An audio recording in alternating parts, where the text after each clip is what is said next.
Hello, I'm Barry Pronk and I'm glad that you can join me for this edition of Store Brands USA. I'm a chef and teacher, so I'm always on the lookout for interesting recipes. Like all the recipes you find on Store Brands USA, this recipe is made with store brands so you can enjoy quality and taste and savings at the checkout. Today we have one of my favorites, Irish stew. It's an historic staple of the Emerald Isle. In lean times or times of poor harvest, stews were one way to have hearty meals using whatever ingredients were plentiful at the time. Nowadays it can be served over crackers or thin bread as a delicious appetizer. Here are the ingredients.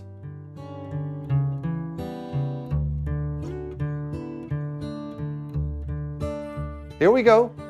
So here we have the beef stew meat, like chuck, and we're going to add a tablespoon of Dijon mustard and salt and pepper, about a teaspoon. And then we're going to stir it to make sure that the Dijon mustard is all around the meat. That will make it more tender and gives a lot of flavor. Then we're going to fry it in a pan in about 2 tablespoons of canola oil until golden brown for about, 5 minutes on high heat. So we fried the beef and now we're going to fry the onions and the mushrooms. So we're going to take the beef out of the pan and we're going to use the same pan with the liquid in it to fry the mushrooms. And we're going to cut the mushrooms in quarters like this. So we're going to start with the onions.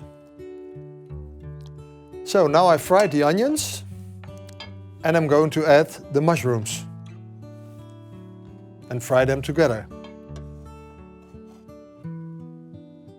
So we fried the mushrooms and the onions and now we're going to add the beef stock, about a cup.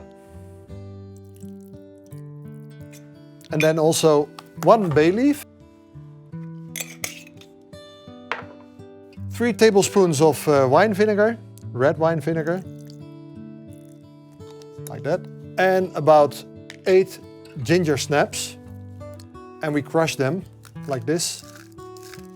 The ginger snaps are there for the flavor, of course, but also it will bind the juice and the stock, so you get a nice stew, flavorful because you use ginger, of course.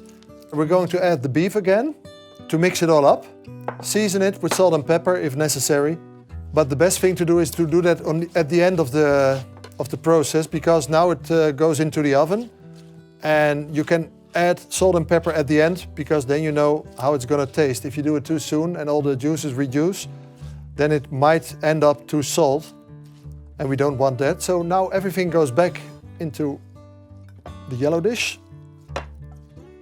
Now I'm going to put this in a preheated oven at 350 degrees and cook for about an hour and try if the meat is tender and soft. I'm going to scoop it in here and garnish it with a bit of parsley on top. So here's the final result, Irish stew. Enjoy! Well, I hope that you enjoyed this recipe for Irish stew.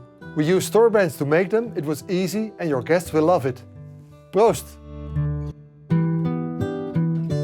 This recipe will serve 4 people and costs $2.87 per serving.